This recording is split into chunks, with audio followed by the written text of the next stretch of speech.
हम लोग भगवत गीता के 10वें अध्याय के 35वें श्लोक को देख रहे हैं। आप लोग मेरे पीछे माइक पे बोलिए।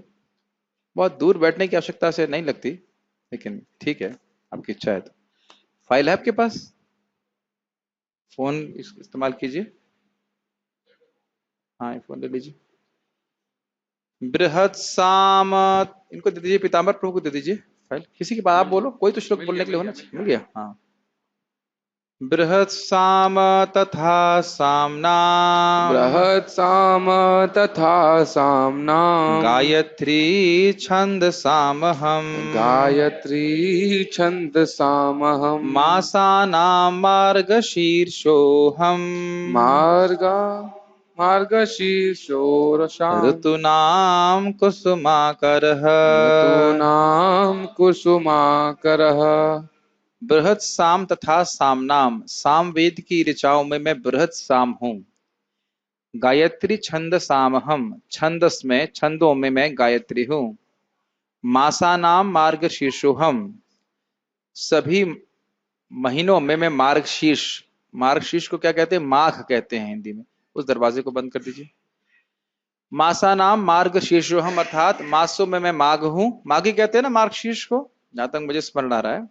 ऋतु नाम कुसुमाकर, सारी ऋतुओं में मैं कुसुमाकर यानी बसंत ऋतु हूं, जिसमें बहुत सारे फूल उगते हैं। तो इन सब वस्तुओं को देख करके हमें भगवान की स्मृति होनी चाहिए। अनुवाद: मैं सामवेद के गीतों में बृहत साम हूं और छंदों में गायत्री हूं। समस्त महीनों में मैं मार्गशीर्ष यानी अगहन तथा समस्त ऋतुओं में फूल खिलने वाली वसंत ऋतु हूं। गीता भूषण टीका। वेदों में मैं सामवेद हूं, यह पहले भी कहा गया था, परंतु यहां भगवान अब विशेष रूप से कह रहे हैं। आपको याद है ना, वेदा नाम सामवेदोस्मि, क्योंकि सारे वेदों में सामवेद वह वेद है जिसमें बहुत सुंदर सुंदर ऋचाएं नहीं गाया जा सकता है। तो गायन की दृष्टि से उत्कृष्टता होने के कारण इनको सामवेद को सारे वेदों में प्रमुख कहा गया। अब कह रहे हैं कि सामवेद में भी जो ऋचाएं हैं उनमें एक बृहत साम ऋचा होती है, वह मैं हूं। साम अर्थात ऋग्वेद के शब्दों पर आधारित गीत। तो इनमें बृहत साम जो त्वाम इधि हवामहे, ऋग्वेद 6.46.1 से प्रारंभ होता है, वह विशेष है क्योंकि इसको रात्रि के अंत में इंद्र की महान शक्ति के गुणगान में गाया जाता है। इन सब के बारे में व्यक्तिगत रूप से हम तो नहीं जानते हैं, जो टीका में है वही प्रस्तुत है कि बृहत साम नाम का एक ऋचा है, या एक ऋचा मतलब एक गीत है जिसको रात्रि के अंत भाग में गाया जाता है इंद्र की पूजा के लिए, और वो बहुत विशेष है। तो इसलिए उसको भगवान की अभिव्यक्ति है, भगवान की विभूति कहलाती है। ठीक है। छंदस अर्थात नियत अक्षर श्लोकों में मैं गायत्री हूं, मतलब जिनका एक नियमित पद होता है उनको छंद कहते हैं। यह उत्कृष्ट है।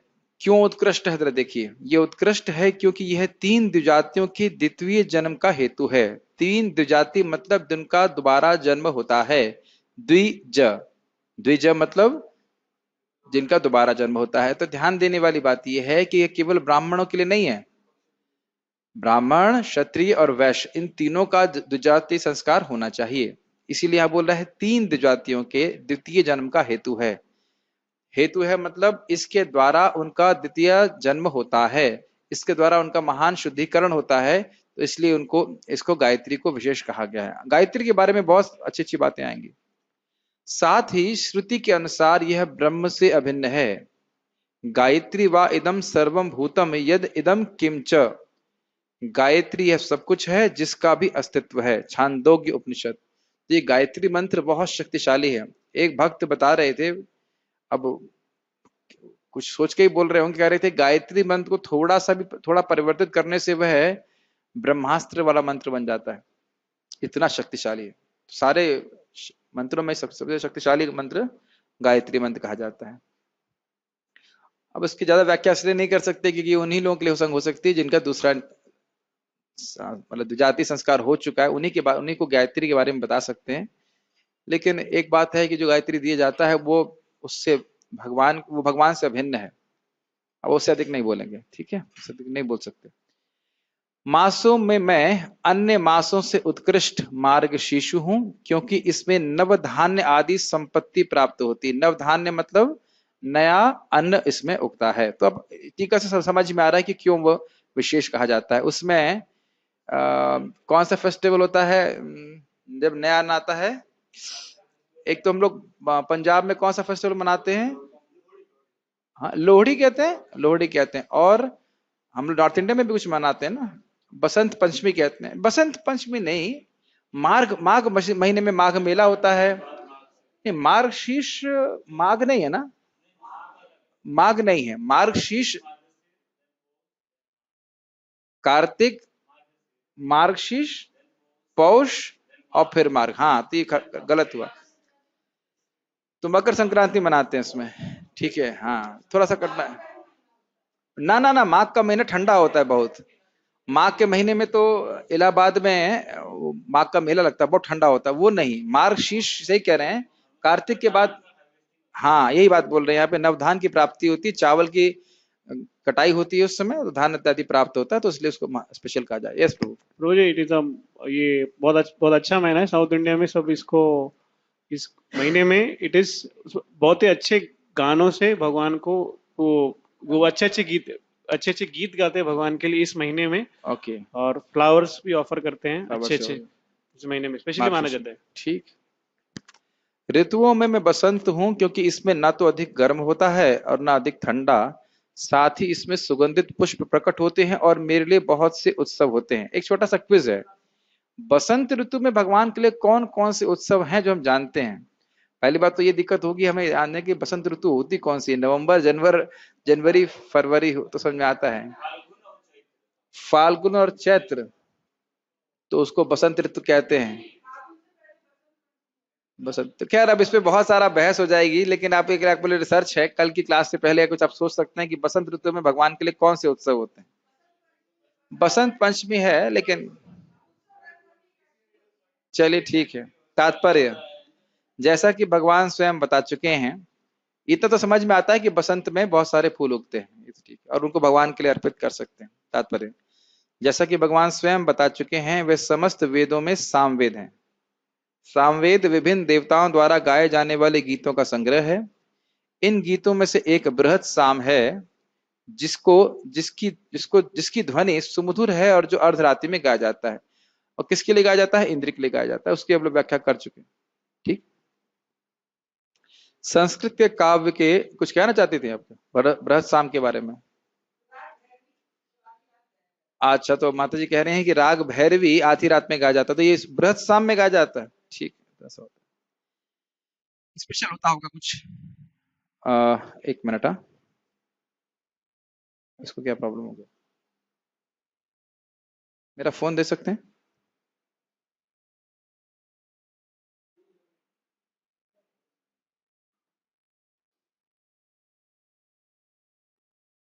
अरे ठीक है, ठीक। ओके, कहाँ थे हम लोग? पढ़ते हैं आगे। संस्कृत के काव्य के निश्चित विधान हैं। इसमें लय तथा ताल बहुत ही आधुनिक कविता की तरह मनमाने नहीं होते। ऐसे नियमित काव्य में गायत्री मंत्र, जिसका जप केवल सुपात्र ब्राह्मण द्वारा ही होता है, सबसे अधिक महत्वपूर्ण है। गायत्री मंत्र का उल्लेख श्रीमद् भागवत में भी हुआ है। क्योंकि गायत्री मंत्र विशेषता ईश्वर साक्षात्कार के निमित्त है, इसलिए यह परमेश्वर का स्वरूप है। एक अद्भुत बात है कि लोग इस बात को समझते नहीं है।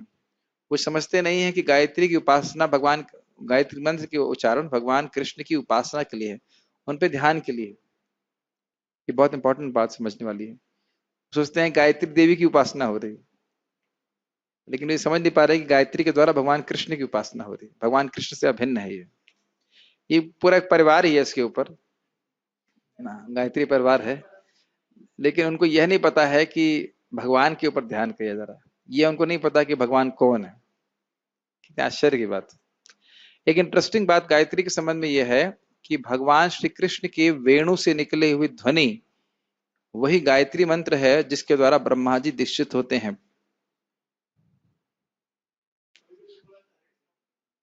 गायत्री की ध्वनि भगवान वो भी है, भक्तों से सुना है तो प्रमाण ही है। अभी याद नहीं आ रहा पूरी तरह से किसका रेफरेंस, लेकिन पढ़ा है, सुना है कि ओम की व्याख्या गायत्री है और ये तो जीव गोस्वामी जी एक्सप्लेन करते हैं इसको किस प्रकार से, कि गायत्री की व्याख्या श्रीमद् भागवतम है, इस प्रकार से होता है।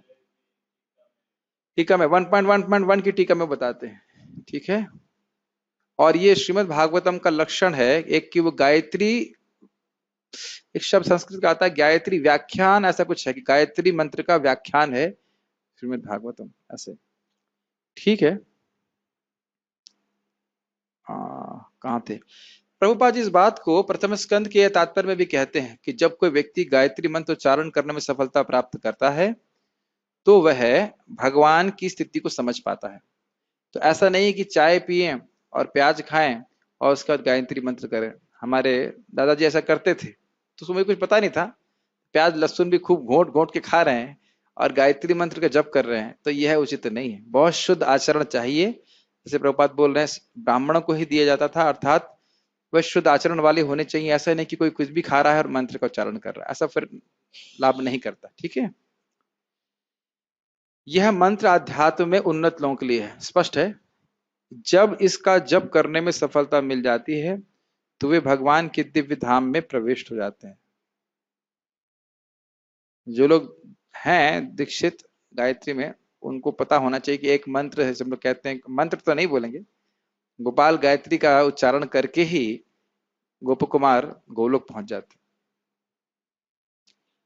और इतना तो बोल सकते हैं ना, नाम मंत्र नहीं बताएंगे, लाभ तो बता सकते हैं।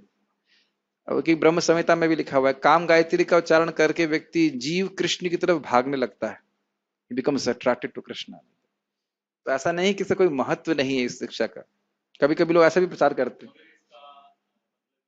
कुछ नहीं, ये भी कुछ भी सुनाई नहीं पड़ा, माइक में बताइए।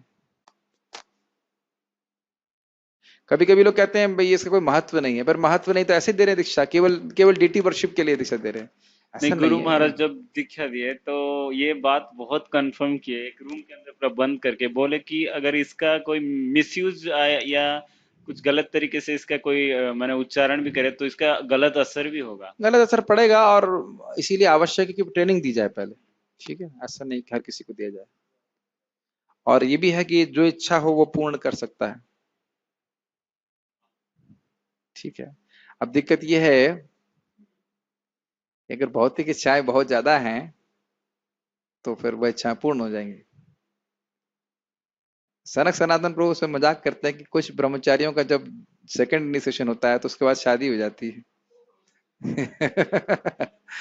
क्योंकि वह भौतिक इच्छाएं अगर तिरोहित नहीं हुआ है तो जब कर रहा है तो फिर वो पूर्ण होने लग जाएगा।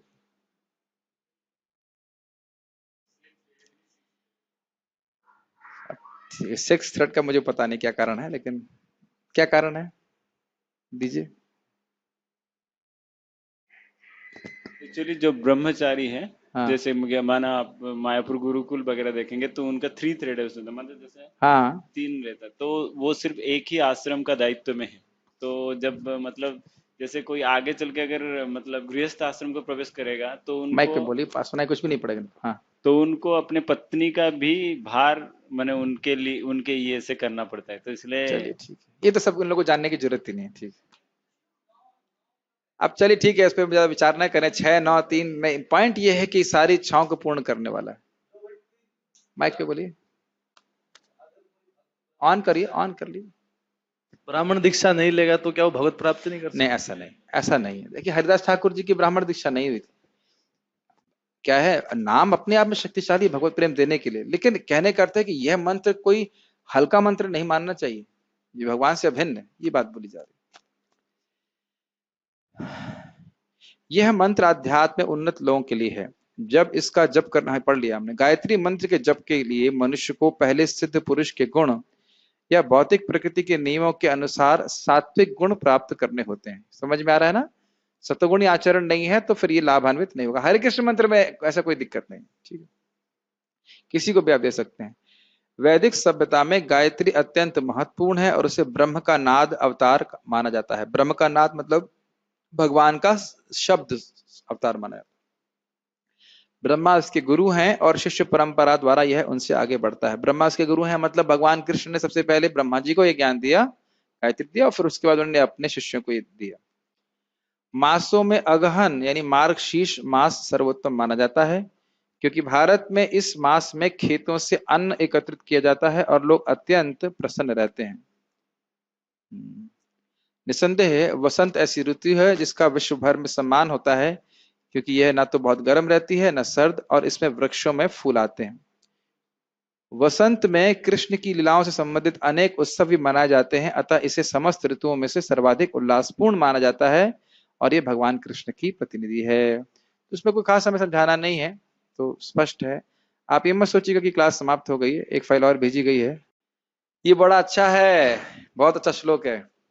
द्यूतं छलयतामस्मि द्यूतं छलयतामस्मि तेजस्तेजस्विनामहम् तेजस्तेजस्विनामहम् जयोऽस्मि व्यवसायोऽस्मि जयोऽस्मि व्यवसायोऽस्मि सत्वं सत्त्ववतामहम्। सत्वं सत्त्ववतामहम्। छलने वालों में मैं द्यूत क्रीड़ा हूं। ठीक है, इस पे कुछ टीका किया जा सकता है, अभी करते हैं थोड़ा सा। तेजस तेजस्विनाहम, तेज मतलब देखिए, तेज मतलब यहाँ चमक धमक बोला गया, लेकिन तेज का अर्थ है दूसरों पर प्रभाव डालने की क्षमता। दूसरों पर प्रभाव डालने की क्षमता को तेज कहा जाता है। जयोस्मी व्यवसायोस्मी, जो लोग जय प्राप्त करना चाहते हैं उनका मैं वह प्रयास हूं जो सफल होता है। जय प्राप्त करना चाहता है, विजय प्राप्त करना चाहता है, बहुत प्रयास कर रहा है, तो उन जिन प्रयासों के में अंततोगत्वा वह सफल हुआ, वह प्रयास भगवान है। सत्वम सत्वतामहम, एक मिनट, सत्व का अर्थ क्या है? बलवानों का। सत्व मतलब जो बलवान है उनका बल मैं हूं। ठीक है, मैं छलियों में जुआ हूं और तेजस्वियों में तेज हूं। मैं विजय हूं, साहस हूं और बलवानों का बल हूं। गीता भूषण टीका। एक दूसरे को छलने वालों में मैं द्यूत क्रीड़ा हूं, जिसके द्वारा वे अपना सब कुछ खो देते हैं। तो इस पर थोड़ी व्याख्या करना चाहते हैं। देखा तो नहीं है, मैंने सुना है ऐसा, लास वेगस नाम का एक अमेरिका का स्थान है जहां बहुत सारे जुआ घर हैं। आप जानते हैं, गए क्या हैं क्या? सुना है, ठीक है। वहां एक विशेष बात यह है कि वहां पे घड़ी नहीं होती। घड़ी नहीं होती उस जुआ घर में, घड़ी नहीं होती, क्योंकि लोगों को याद ही ना रहे कि कितने समय से वो जुआ खेल रहे हैं। पता नहीं कोई गया है? आप गए हैं Las Vegas, Uddhav Kirti Prabhu? Yes no, कुछ तो बताइए। No, good boy. तो अब पता नहीं, रोणी नंदन प्रभु से पूछिएगा, हमको तो पता नहीं, लेकिन सुना है मैंने ऐसा। बहुत सबसे बड़े जुआ घर वहां पे हैं। ऐसा सत्य बात है प्रभु जी कि जुआ घर वहां पे उसमें क्लॉक नहीं होती? ऐसा है सत्य बात? ओके प्रभु जी, हमारे इसमें अथॉरिटी है तो बताएंगे। हम लोग तो गांव वाले हैं, हम क्या समझानेंगे इस बारे में। लेकिन ये मैंने भी अनुभव किया है कि जब लोग ताश खेलते हैं तो कितना घंटा निकल जाता है मालूम नहीं चलता। 8 घंटे 10 घंटे खेलते रहते हैं।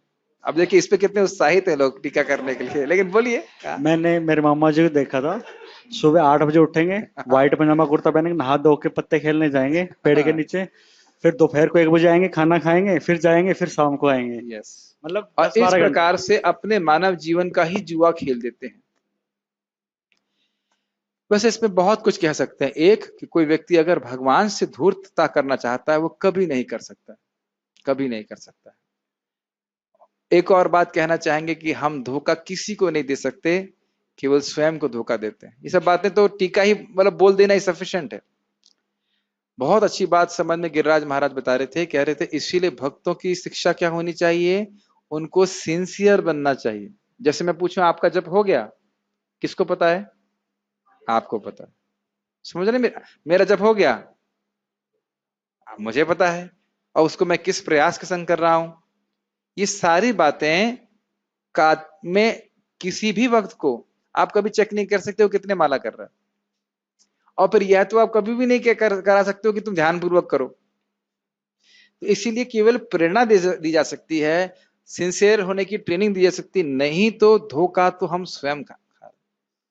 जिस व्यक्ति को थोड़ा थोड़ा अनुभूति होने लगे कि भाई जगत में मैं सुखी नहीं रह सकता, एक के बाद एक कष्ट है, वह सिंसियरली भजन करेगा। सिंसियरली मतलब बिना ईमानदारी के संग, बड़े निष्ठा पूर्वक भजन करेगा, भक्ति करेगा, है कि नहीं? जैसे हम लोग बीमार हो जाते हैं तो स्वाभाविक रूप से हम लोग धोखा नहीं करते ना। हम स्वाभाविक रूप से, जैसे आप देखो आप लोग प्रसाद पा रहे थे, मुझे कुछ थोड़ा प्रॉब्लम है, मैं ठीक है भाई दाल रोटी खाऊंगा, ये सिंपल खाऊंगा कि मुझे ठीक होना है। ऐसा नहीं है कि आप लोगों के सामने तो हम ये खाएं और रूम में जाकर के कुछ पकौड़ा खाना खाना चालू कर देंगे। किसको किसको कष्ट प्राप्त होगा? किसको होगा? आप लोगों को होगा, है ना? नहीं, केवल मुझको प्राप्त होगा। और ये बात ध्यान रखें कि कलयुग में सारे धर्म के पॉइंट चले गए, चारों पॉइंट चले गए। क्या क्या चार पॉइंट है धर्म के? सत्य, दया, तपस्या और शौच। तो तीनों समाप्त हैं, केवल एक पॉइंट रह गया है और वो है सत्य। ईमानदारी से भक्ति करे तो भगवान की प्राप्ति हो जाएगी। और आपको याद है ना, भगवान की प्राप्ति के लिए तीन पॉइंट क्या थे? निष्कपटता, निरंतरता और अनुकूलता। निष्कपटता, इसको भी आगे भी बोला गया है, निर्व्यलीक भजन। भगवान कृष्ण का ब्रह्मा जी ने निर्व्यलीक मतलब बिना कपट किए भजन किया तो भगवान उनके सामने प्रस्तुत हुए। भगवान तो हृदय में है। तो स्वाभाविक रूप से मतलब सिंसियरली कह सकते हैं, वाकई मुझे अगर भगवान को प्राप्त करने की इच्छा है तो भगवान मेरी मदद करेंगे। नहीं छल करना चाहते हैं, कोई उदाहरण है कि जो भगवान से छल करना चाहता हो और भगवान ने छल किया? छल किया मतलब उसे धोखा दे दिया? याद नहीं आ रहा। भगवान से वो छल करने का प्रयास कर रहा था। हाँ, याद आ गया, दुर्योधन। दुर्योधन जब भगवान श्री कृष्ण शांति दूत बन करके गए तो दुर्योधन ने सोचा कि अरे इसको खाने पीने की शौक है, तो ऐसा करता हूं सुंदर महल बनवा देता हूं। महल भी किसका? दुशासन का। अपना महल नहीं दे रहा था, दुशासन का महल दे देता हूं, रहने की अच्छी व्यवस्था करता हूं, खाने पीने की व्यवस्था करूंगा। लेकिन उसके मन में छल था। तो भगवान ने कहा क्या? ना, तुम्हारी मेरे से प्रीति है नहीं, मैं तो खाऊंगा नहीं, मुझे भूख है नहीं, और तुम्हारी मेरे से प्रीति नहीं है, और तुम मेरे पांडवों से द्वेष करते हो। अगर तुम पांडवों से प्रेम करो तो मैं तुम्हारा सत्कार स्वीकार कर सकता हूं। और तुरंत ही देखिए वह भगवान को बांधने के लिए उद्यत हो गया। तो इस प्रकार से भगवान हर व्यक्ति का छल समझते हैं। और भगवान ने किसी के संग छल किया हो, ये तो बड़े स्पष्ट है, वामन देव, बलि महाराज से वामन देव के रूप में छल किया भगवान। ठीक है, ओके। तेजस्वियों, एक और आपको लीला याद आ रही है युधिष्ठिर महाराज की, किस प्रकार से वह है द्यूत क्रीड़ा में पूरी तरह, मतलब क्या कहेंगे, इंग्लिश में कहेंगे बिविल्डर, भ्रमित हो गए थे, पूरा सब कुछ उन्हें खुआ दिया था। तो यह बहुत खराब चीज है, इसको उससे दूर रहना चाहिए। ये जो सट्टाबाजी होती है और क्या शेयर्स होते हैं, ये सब में स्पेकुलेशन होता है, और इस प्रकार उसमें पैसा लगा करके व्यक्ति का चित्त भ्रमित हो जाता है। देखिए, जो हमारे कर्म में है वो ऐसे ही आएगा, और जो हमारे कर्म में वो वैसे जाएगा। आज ही मुझे हमारे पार्थ प्रभु बता रहे थे किस प्रकार से दो लोगों ने उनको फोन किए, धोखेबाजी करते हैं ना कि अपना बैंक अकाउंट दे दीजिए दे दीजिए। कितने लोग पैसा कमाते हैं और उनका अकाउंट से पैसा चला जाता है, और कभी कभी अकस्मात पैसा आ जाता है। तो इसके लिए मानव जीवन नहीं है ना? मानव जीवन भगवान की भक्ति करने के लिए है।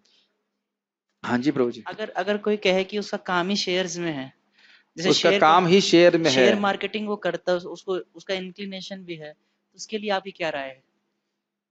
कुछ और बिजनेस कर सकता है वो। पूरा फैमिली बिजनेस शेयर्स पे है। मतलब बार बार यही बोला जा रहा है, इसका मतलब चाहे आप कुछ भी बोली करेंगे तो हम वही। जब इस तरह से प्रस्तुत किया जा रहा है कोई आपके सामने, प्रभु जी क्या करना चाहिए, और आप कुछ बोलेंगे कुछ और बिजनेस करो, फैमिली बिजनेस है, फिर कुछ और बोलेंगे, फिर और कारण देगा, तो कहे फिर जो मन में आए वो करो। अंतोगत वो तो जुआ खेल रहा है ना, वो शेयर्स मार्केट में देखिए पैसा है तो वो जुआ ही, लोग उसको कुछ कहते हैं कैलकुलेटेड है, ये है वो है, लेकिन एक्चुअली जुआ ही है। तो धन, देखिए समझ नहीं पा रहे लोग कि धन इकट्ठा करने से केवल मति भ्रमित होती है, भोग आसक्ति बढ़ जाती है। तो ये सब बातें वह स्वीकार करेगा जिसके जीवन में भक्ति प्राथमिकता है।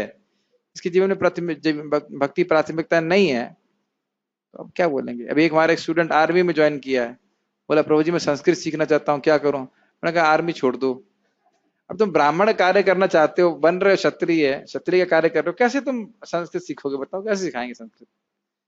अब मैं कहूं कि मैं AK-47 चला, मतलब चाहता नहीं हूँ गायन चला, मैं ब्राह्मण कार्य करना सीख रहा हूँ, उसी में समय लगा रहा हूँ, मैं गोली चलाना था ना सीखूंगा, क्या मतलब है?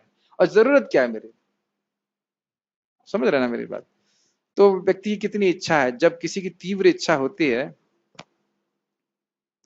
तो इन सब बातों के प्रति वैराग्य अपने आप आ जाता है, समझ में आने लगता है कि सब गलत है। थोड़ा घृणात्मक उदाहरण दूंगा मैं, भागवत का है लेकिन अपने जीवन में देख रहे हैं। आप देख रहे थे कि चैम्बर जो गंदा था उससे मल बाहर आ रहा था और सब लोग कितना घृणा से उसको बाईपास करके जा रहे थे। कोई ये तो नहीं कह रहा था कि थोड़ा मैं से रख लूं, अपने बटोर लूं, पांव पड़े तो सोचे धन्य हो गए, नहीं है ना, मन में कितनी गंदी बात आ रही। लेकिन इसी प्रकार से उत्तम श्लोक लालसा, महाराज भरत महाराज ने पूरे विश्व के राजा थे और पूरे जगत को ऐसे त्याग दिए जिससे मलवत मलवत मल त्यागने के बाद मैं देखता नहीं कि कितना खाली किया, कहाँ जाएगा ये, क्या मैं कुछ इकट्ठा कर लूं। ये है असली वैराग्य भक्ति के द्वारा, ये सब कुछ। अब जरा ये सोचिए कि आपका फैमिली बिजनेस ये है वो है, सोचिए कि हम हैं कौन, हम भगवान के अंश हैं, आत्मा है, और हमारा सुख भक्ति का सुख है। तो हमें कम से कम समर्थन नहीं देना चाहिए ऐसे लोग, उनको जो कुछ करना है सो करें, लेकिन वो गलत कार्य करेंगे और हम उनका समर्थन करेंगे तो उसका पाप हमारे सर पे आएगा। ठीक है, बाकी इसको जो करना वो करता ही है।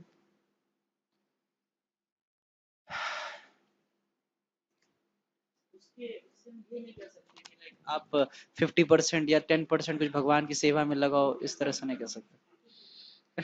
नहीं, मैं पूछ रहा हूँ, मैंने ऐसा किसी को बोला नहीं है इसमें। देखिए, पाप करना इसका मतलब हम एनकरेज कर रहे हैं कि वो पाप करता रहे और इस प्रकार से वह उसमें लगाता रहे। हमने तो खैर किया नहीं है, लेकिन मति बहुत भ्रमित होती है इस प्रकार से, कितना यहाँ पे कहाँ पैसा लगाऊंगा, कितना पैसा आएगा, इसी में व्यक्ति लगा रहता है। और स्वाभाविक सी बात है, मंदिर में धन आ रहा है उसमें शेयर का पैसा भी आता है, लेकिन मंदिर वाले नहीं बोल रहे हैं शेयर में लगाओ, शेयर में लगाओ। उस धन का उपयोग भगवान की सेवा में कर देते हैं, अलग बात है, लेकिन स्वयं नहीं बोल रहे हैं कि शेयर में लगाओ, शेयर में लगाओ। मुझे एक चीज और देखे तो ऐसे हर बिजनेस में जो भी है सब में ये होगा ये नहीं होगा। जैसे सोने चांदी का बिजनेस ठीक है, सोना चांदी का बिजनेस है, लेकिन ये वाणिज्य जो है ये भगवान के द्वारा अलाउड है, शास्त्र के द्वारा अलाउड है। कपड़े का बिजनेस, ये सोने चांदी का बिजनेस, ये सब प्रमाणिक है। गेहूं इत्यादि का बिजनेस, ये सब अलाउड है। रिस्क तो इस जगत में हर जगह है, लेकिन ये तो केवल धोखाधड़ी है एक्चुअली। कौन मानेगा, लेकिन धर्म की बात कौन मानता है? और जो प्रॉपर्टी का बिजनेस करते हैं ये तो इसमें कोई दिक्कत, तो चलता ही आ रहा है, इसमें क्या दिक्कत है? आज से तो ना जमीन बेच रहे हैं लोग, जमीन तो बहुत सामान से बेच रहे हैं, वो कोई बड़ी बात है ना। शेयर्स को जुआ ही बोला जाता है। चलिए, अब इस पे पूरी क्लास गीता की नहीं दे सकते, लोग स्वीकार नहीं करना चाहते तो ना स्वीकार करें, है कि नहीं? जो लोग जिनको आप कल्टीवेट कर रहे हो वो ना स्वीकार कर रहे हैं तो क्या कर सकते हैं? मत स्वीकार करो। धर्म रक्षति इति रक्षता। ये सोचिए कि अगर आज मर गए तो ये पाप कहाँ किसको देंगे आप? आज तो आप बोल रहे हो कि मैं ये ऐसे पैसा कमा, तो मैं नहीं मानता, ये है मैं नहीं मानता, मैं नहीं। भाई यमराज जी तो मानेंगे ना, और मनवा के मानेंगे? अभी आगे आने वाला है, होने पर बढ़ चुके हैं। संयम ताम हम, यम संयम करने वालों में यम हूं मैं, सब ठंडा कर देंगे वहां पे। तो सारी बातों में मूल बात यह है कि व्यक्ति समझ नहीं पा रहा है कि मानव जीवन का उद्देश्य क्या है। बस सीधी बात ये, मानव जीवन का उद्देश्य पैसा कमाना नहीं है। जीवन में भगवत प्रेम प्राप्ति करने में जितना हम आगे बढ़ सके, कम से कम इतना तो बढ़ सकें, ये बात है। और ये नहीं समझेंगे तो फिर कोई जस्टिफिकेशन नहीं किसी भी बात का। ठीक है, तेजस्वियों अर्थात प्रभावशालियों में मैं उनका तेज हूं, विजयियों में मैं विजय हूं, उद्यम करने वालों में मैं उनका फलवान उद्यम हूं। मतलब बहुत प्रयासरत हैं, और ऐसा प्रयास जो फलोन्मुख हुआ, फल से प्राप्त हुआ, वह मैं प्रयास हूं। यस प्रभु, कुछ कह रहे थे? जैसे मान लो कोई किसान खेत में काम कर, उसको अनाज मिलेगा, वो फल भगवान है। यस यस यस, बहुत अच्छी बात आप बोल रहे हैं। किसान का नाम लिए तो मुझे एक बात याद आने लगी कि भगवान की भक्ति और देवताओं की भक्ति में और कर्मों में क्या अंतर है। देवताओं की भक्ति कर रहा है या कुछ कर्म कर रहा है तो कैसा है? कृषिवत। कृषिवत मतलब कृषि कर रहा है, उसने खूब अनाज लगाया, गेहूं उग गया, सब कुछ बिल्कुल फसल कटने की नौबत है, इतने में बारिश आ गई, तूफान आ गया, कर्म सफल नहीं होगा। लेकिन भगवान की भक्ति क्या है? अमोघ भगवत भक्ति। भगवान श्री कृष्ण की जो भक्ति कर रहा है वह कभी विफल हो ही नहीं सकती। आप नाम जप कर रहे हैं, भगवत गीता पढ़ रहे हैं, सुन रहे हैं, प्रसाद ग्रहण कर रहे हैं, दुनिया की कोई ताकत इसके फल को नहीं रोक सकती। ये कृषिवत नहीं है कि आते आते एकदम से धम समाप्त हो गया। इसलिए भक्ति करने के लिए बहुत उत्साहित रहना चाहिए। हमको अच्छा लग रहा है नहीं लग रहा है, इससे कोई मतलब नहीं है। हरे कृष्णा कृष्णा कृष्णा हरे हरे, हरे राम राम राम हरे, बोलते रहना चाहिए, बोलते रहना चाहिए। इसका फल काटा ही नहीं जा सकता। ये सबसे फलवान उद्यम है, क्योंकि इसके फल को प्राप्त भगवान स्वयं कराते हैं। उनका नाम ही अच्युत, मतलब वे अपने गुणों से कभी च्युत नहीं होते। कौन से गुण से? अपने भक्तों पे कृपा करने के गुण से कभी च्युत नहीं होते। कोई च्युत कर ही नहीं सकता उनको। ये बात बहुत आशादायक है, बहुत आशादायक है। तात्पर्य, ब्रह्मांड में अनेक प्रकार के छलियां हैं। समस्त छल कपट कर्मों में द्यूत क्रीड़ा यानी जुआ सर्वोपरि है, और यह कृष्ण का प्रतीक है। हाँ, अब एक चीज है, जो गलत तरह से गीता पढ़ रहा है, कह रहे देखो प्रभु जी, जुआ कृष्ण का प्रतीक है, और कोई बारे में खेती के बारे में नहीं बोल रहे भगवान, लेकिन जुए के बारे में बोल रहे हैं। तो शेर मान लो आप कह रहे हो कि ये जुआ खेलना है, तो देखिए मैं तो कृष्ण का स्मरण कर रहा हूं उसके द्वारा। ये गलत एप्लीकेशन है, ठीक है।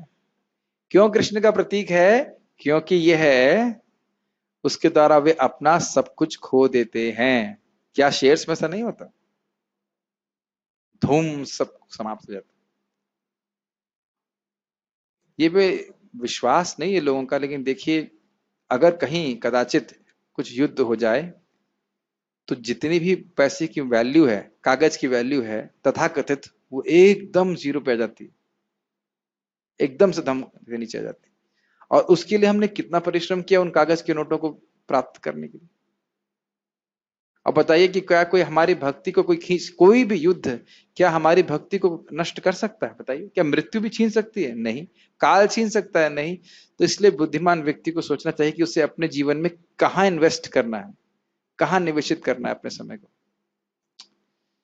मैं आपको लगता होगा मैं बातें रिपीट करता हूं, और हाँ ये बात रिपीट करता हूं क्योंकि शायद हृदय में धस्ती नहीं हमारे कि अपना जीवन हमें जो मानव जीवन का जो समय है वो कहाँ निवेशित करना है। और हमें ये भी लगता है कि बहुत समय, जैसे आप सुबह 10 बजे कैसा अनुभव करते हैं? अभी तो बहुत समय है, अनुभव करते हैं कि नहीं? सुबह मॉर्निंग प्रोग्राम के बाद 10 बजे कैसा लगता है आपको? अरे अभी तो दिन बहुत समय है। और फिर रात में कैसे लगता है? शाम को कैसे लगता है? अरे पूरा जीवन निकल गया, पूरा पूरा दिन निकल गया। क्या ऐसा कुछ अनुभव नहीं होता है आप लोगों को, या कुछ सोचते ही नहीं इस तरह से? Nobody thinks.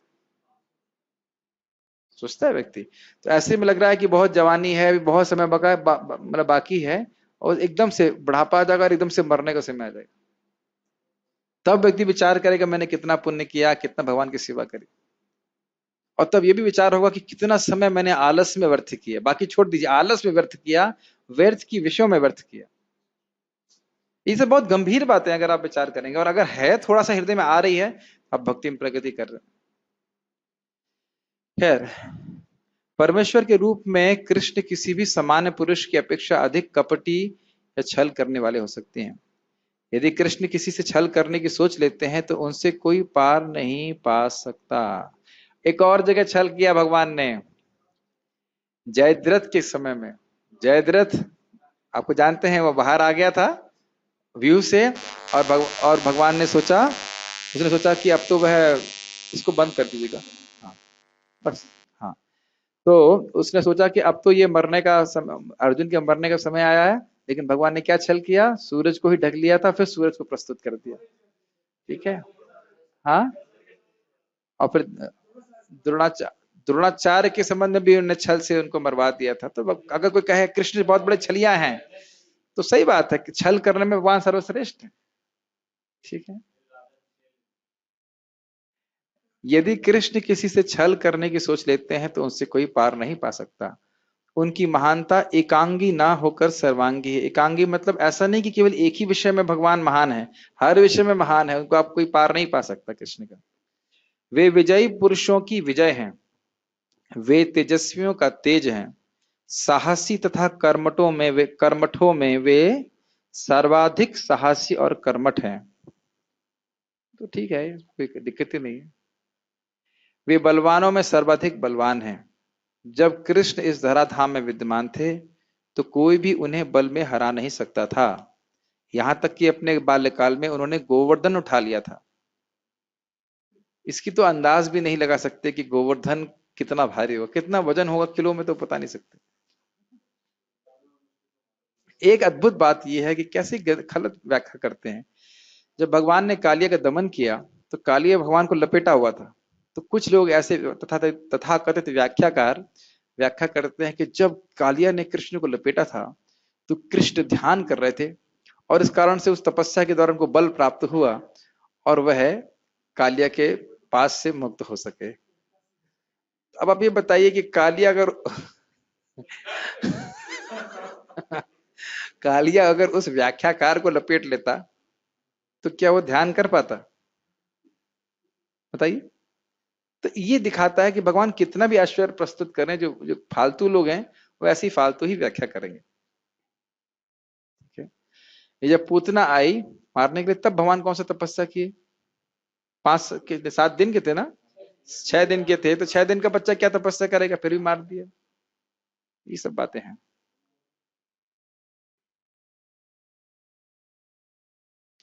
एक छल का और लीला याद आ रही है, जब भगवान श्री राम ने माता दुर्गा देवी के संग छल किया था।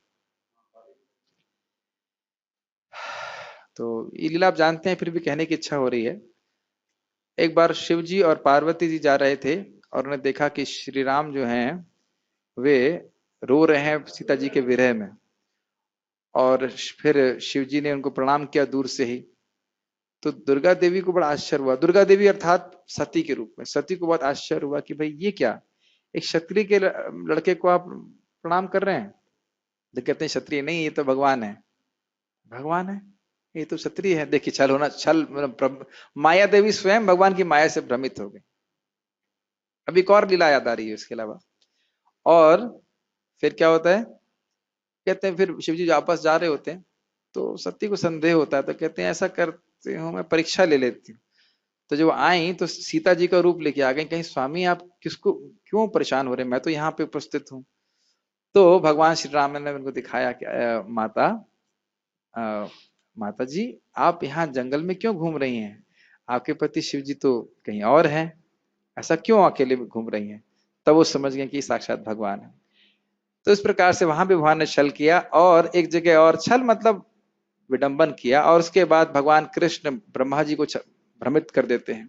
तो इस प्रकार से वो भगवान को भ्रमित करना चाहते थे ब्रह्मा जी, लेकिन भगवान ने उनको भ्रमित कर दिया। तो किसी भी मोहिनी मूर्ति में छल किया, बहुत सुंदर मोहिनी मूर्ति में छल किया, किसको? असुरों को छल किया। ठीक है, नहीं छल नहीं, वहां वो छल नहीं, वो छल नहीं। ठीक है, ठीक है। तो इस प्रकार से भगवान छल करने में भी बहुत है, और बल की तो कोई बात ही नहीं है। छोटे बच्चे के रूप में थे और मुष्टि को चानूर सबको फिनिश कर दिया भगवान ने, कंस को एक ही तमाचे में मार दिया। यहां तक कि अपने बाल्यकाल में उन्होंने गोवर्धन उठा लिया था। हम में से किसी को बोल दिया जाए बिना किसी लोड के हाथ ऐसे ऊपर रखो, 7 मिनट नहीं रख पाएंगे हम लोग, बड़ी कठिन हो जाएगा, 7 मिनट नहीं रख पाएंगे। ठाकुर जी पूरा 7 दिन तक गिरिराज रखती है, कल्पनातीत बात है। उन्होंने तो कोई छल ना, उन्हें ना तो कोई छल में हरा सकता है, ना तेज में, ना विजय में, ना साहस तथा बल में। ठीक है, एक श्लोक और देखते हैं, मेरे पीछे माइक पे बोलिए। वृषिणाम वासुदेवोस्मि, कृष्णेनां वासुदेवोऽस्मि, पांडवानां धनंजयः, पाण्डवानां धनञ्जयः, मुनीनाम अप्यहं व्यासः, मुनीनामप्यहं व्यासः, कविनाम शना कविः, कवीनामुशना कविः। वृष्णियों में मैं वासुदेव का पुत्र बलराम हूं। यहाँ लिखा है द्वारकावासी कृष्ण, लेकिन मुझे स्मरण आ रहा है कि हाँ देखिए, अनुवाद जो शब्दार्थ है उसमें थोड़ा ठीक नहीं है, लेकिन आप प्रभुपाद जी का आप तात्पर्य देखेंगे और उसमें तो वो बलराम जी हैं। पता नहीं क्यों द्वारकावासी कृष्ण लिखा है।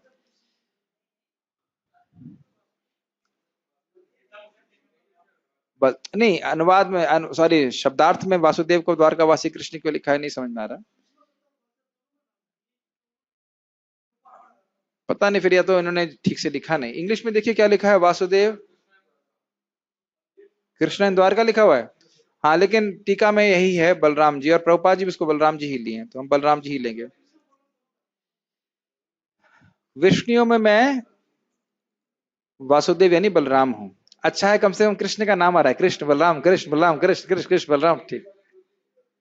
कृष्ण लिखा है, इसमें भी लिखा हुआ है कृष्ण, लेकिन प्रभुपाद के आप तात्पर्य में देखेंगे तो बलराम जी है।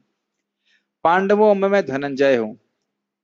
मुनि नाम अप्यहम व्यासा, सारे मुनियों में मैं व्यास हूं। कवियों में मैं उशना, मतलब शुक्राचार्य जी। अब इनकी जब टीका देखेंगे तो बड़ा अच्छा है, क्यों ऐसा वो कह रहे हैं। देखिए, मैं विष्णु वंशियों में वासुदेव और पांडवों में अर्जुन हूं। मैं समस्त मुनियों में व्यास तथा महान विचारकों में उष्णा हूं, यानी कि शुक्राचार्य हूं। गीता भूषण टीका। वृष्णि वंशियों में मैं वासुदेव का पुत्र संकर्षण या बलराम हूं। यहां वासुदेव का अर्थ कृष्ण नहीं है, क्योंकि भगवान के स्वरूप को उनकी विभूति कहना ठीक नहीं होगा। समझ में आया? अच्छा, एक इंटरेस्टिंग बात है कि बलराम जी को वासुदेव क्यों कह रहे हैं, क्योंकि वह भी वसुदेव जी के पुत्र थे। किसके द्वारा?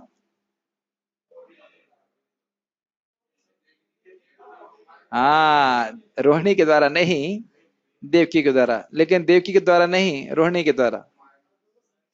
दोनों ही उनकी माँ थी। यस, देवकी के में मतलब उनको स्थापित किया गया था, लेकिन जन्म उनको रोहिणी से हुआ था। कितने आश्चर्य की बात है ना।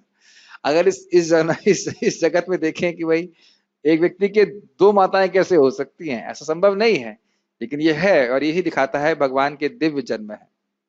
ठीक है, ये बात भगवान स्वयं योगमाया को कहते हैं कि बलराम जी को, संकर्षण को आपको देवकी के गर्भ से रोहिणी के गर्भ में स्थापित करना होगा। तो कहती मैं कैसे करूंगी, तो बड़ा कठिन कार्य है। कहते हैं मेरी कृपा से आप कर पाओगे, और ऐसा करने से आपको आशीर्वाद प्राप्त होगा और आप पूरे भारत में पूजी जाओगी कलयुग में। तो भगवान के ही आशीर्वाद से दुर्गा जी को इतनी पूजा प्राप्त है। यद्यपि वामन और कपिल या अन्य जिनका वर्णन इस अध्याय में पहले हुआ था साक्षात भगवान हैं, और इस कारण से सृष्टि के सृजनकर्ता व सहारक हैं, फिर भी उनको विभूति कहने के द्वारा यह उद्देश्य था कि उनका ध्यान भगवान के अवतार के रूप में किया जाना चाहिए। ये हमारे समुद्र प्रभु के प्रश्न का उत्तर हो गया। याद है जब हमने पहला सुना था कि सर्वभूताशय स्थितः महाविष्णु गर्भोदक्षा विष्णु शिरोदक्षा विष्णु, तो आपने कहा ये तो भगवान के अवतार हैं, ये विभूति कैसे हैं। तो टेक्निकल शब्द विभूति का नहीं लेना चाहिए कि केवल शक्ति मात्र है, अपितु भगवान के अवतार हैं, भगवान की शक्ति को वहां प्रस्तुत कर रहे हैं। अब समझ में आया? तो ये सब लोग अवतार हैं, इसलिए सिद्धा नाम कपिलो मुनि कहा गया था। तो वहां पे भगवान के अवतार हैं, वो भगवान ही, लेकिन भगवान के अवतार है, इस कारण से वहां पे उनको भगवान की विभूति कहा गया। यह समझना चाहिए कि यद्यपि भगवान के विस्तार भगवान से अभिन्न हैं, परंतु वे अपनी साड़ी नहीं होना चाहिए, वे अपनी सारी होना चाहिए। ठीक है, वो टाइपिंग एरर है। वे अपनी सारी शक्ति या गुण उस विशेष रूप में प्रकट नहीं करते। ये कौन से अवतार के बारे में बात हो रही है? नहीं, स्वांश अवतार। स्वांश भगवान के जो अवतार हैं वे भगवान ही हैं, लेकिन यथा योग्य प्रयोजन वह अपनी शक्ति प्रस्तुत करते हैं। और शक्तावेश अवतार क्या होते हैं? उनको किसी प्रयोजन के लिए उतनी ही शक्ति दी जाती है। भूल गए? सब भूल गए? पांडवों, ये हमारी विभूति है। भूलने वालों में मैं कलयुग का जीव हूं। ठीक है, अगली बार भगवान लिखेंगे तो लिख देंगे, तो सब भूलने में बहुत एक्सपर्ट है, मैं उसमें कलयुग का जीव हूं। ठीक है, आई एम कलयुगाइट्स, अमंग भूलने वाला।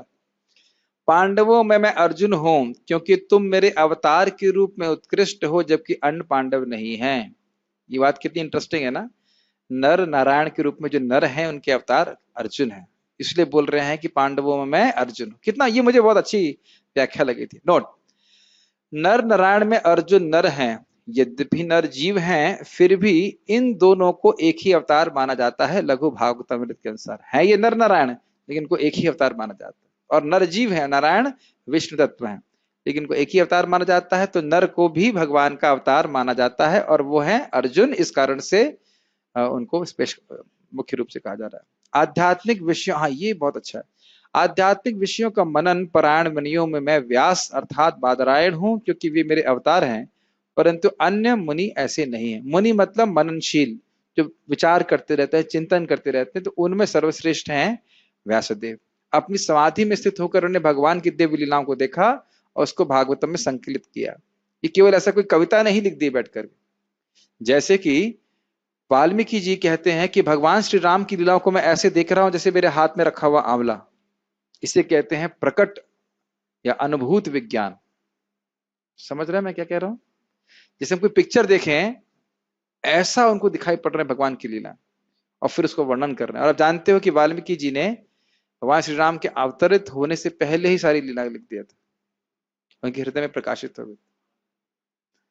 ठीक, सूक्ष्म अर्थ विवेचकों में मैं शुक्राचार्य हूं, जिनको कवि के रूप में जाना जाता है। सूक्ष्म अर्थ मतलब कोई शब्द है और उसके कुछ सूक्ष्म अर्थ होते हैं।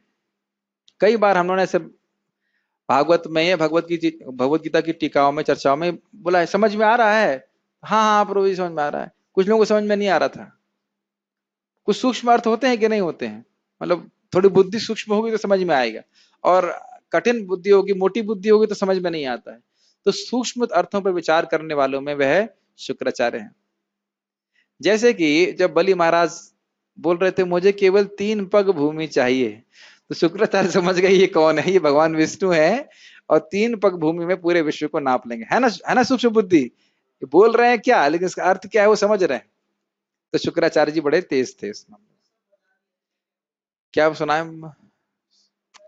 बलि महाराज को पहले ही वार्न कर दिया था कि ये हाँ। सब होगा तुम्हारा, नेक्स्ट नेक्स्ट नेक्स्ट। और देखिए अगर आप विचार करें तो भगवान विष्णु उस समय कुछ नहीं बोलने मैं विष्णु हूं, और मैं तो बस केवल 3 पग भूमि चाहता हूं, लेकिन शुक्राचार्य समझ गए। तो आप देख सकते हैं कि बहुत तेज है वो। तात्पर्य, कृष्ण आदि भगवान हैं और बलदेव कृष्ण के निकटतम अंश विस्तार हैं। कृष्ण तथा बलदेव दोनों ही वासुदेव के पुत्र रूप में उत्पन्न हुए, अतः दोनों को वासुदेव कहा जा सकता है। चूंकि दूसरी दृष्टि से चूंकि कृष्ण कभी वृंदावन नहीं त्यागते, अतः उनके जितने भी रूप अन्यत्र पाए जाते हैं वे उनके विस्तार हैं। वासुदेव कृष्ण के निकटतम अंश विस्तार हैं, अतः वासुदेव कृष्ण से भिन्न नहीं है। अतः इस श्लोक में आगत वासुदेव शब्द का अर्थ बलदेव या बलराम माना जाना चाहिए, क्योंकि वे समस्त अवतारों के उद्गम हैं और इस प्रकार वासुदेव के एकमात्र उद्गम हैं। समझ में आ गया? बलराम जी के बारे में बात हो रही। भगवान के निकटतम अंशों को स्वांश कहते हैं, और अन्य प्रकार के भी अंश हैं जो विभिन्न अंश कहलाते हैं। विभिन्न अंश कौन है? जीवात्मा। स्वांश कौन है? विष्णु तत्व विस्तार, जो भगवान के समान ही शक्तिशाली होते हैं। पांडु पुत्रों में अर्जुन धनंजय नाम से विख्यात हैं। वे समस्त पुरुषों में श्रेष्ठतम हैं, अतः कृष्ण स्वरूप हैं। नर हैं, नर मतलब भगवान के, नर नारायण में नर के अवतार। मुनियों अर्थात वैदिक ज्ञान में पटु विद्वानों में व्यास सबसे बड़े हैं, क्योंकि उन्होंने में कलयुग में लोगों को समझाने के लिए वैदिक ज्ञान को अनेक प्रकार से प्रस्तुत किया। ये बहुत अच्छी बात है। किस प्रकार से कलयुग का एकदम निम्न कोटि का जीव वह हाईएस्ट एकदम उत्कृष्ट ज्ञान को प्राप्त कर ले, उसको उन्हें श्रीमद् भागवतम के रूप में प्रस्तुत किया। वैसे तो महाभारत के रूप में प्रस्तुत किया, लेकिन उससे भी श्रेष्ठ श्रीमद् भागवतम को कलयुग के जीवों को दिया उन्होंने। बहुत विशेष उनका योगदान था।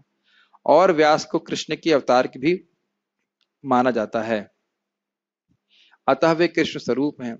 कविगण किसी विषय पर गंभीरता से विचार करने में समर्थ होते हैं। ये बहुत इंपॉर्टेंट गुण है भक्तों का।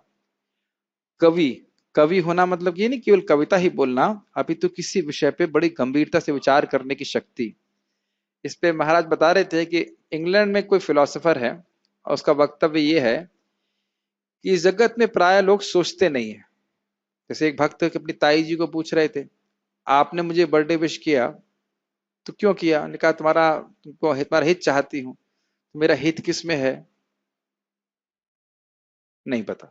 तो हित चाहती हो तो ये तो पता होना चाहिए ना हित किस में है। तो कुछ खाली यानी वो शब्द बोल रहे हैं, गंभीरता से विचार नहीं करते हैं कि इन शब्दों का महत्व क्या है कि नहीं? तो जब हम भक्ति बनते हैं या भक्त करने का प्रयास करते हैं तो विचारों की कुछ गंभीरता आती है। आनी चाहिए अगर हम भक्ति कर रहे हैं। मैं कुछ कर्म कर रहा हूं, इसका क्या प्रभाव होगा मेरे जीवन पे, है कि नहीं? तो वो बता रहे थे कि इस जगत में प्राय लोग सोचते नहीं है, और मैं हफ्ते में एक बार सोचता हूं तो लोग मुझे बहुत बड़ा दार्शनिक मानते हैं। ये स्थिति। और महाराज बता रहे थे बहुत अच्छा कि भक्ति में आने के बाद हर क्षण आप सोचने लगते हो, ये गुण आ ही जाता है। भक्तों का संग करके, जप करके हृदय शुद्ध होता है तो ये विचारशीलता आने लगती है। ऐसा नहीं करिए हम व्यास आसन पे बैठे हैं तो ही विचारशीलता होती है, ऐसा नहीं है। आदमी विचार करता है कि भाई मेरे को क्या, मैं कर रहा हूं उससे क्या लाभ होगा मेरे को। कवियों में उष्णा अर्थात शुक्राचार्य असुरों के गुरु थे। वे अत्यधिक बुद्धिमान तथा दूरदर्शी राजनेता थे। इस प्रकार शुक्राचार्य कृष्ण के ऐश्वर्य के दूसरे स्वरूप है। ठीक है, okay, so we shall stop here. कोई प्रश्न है? श्रीमद् भगवद गीता की जय। श्रील प्रभुपाद की जय।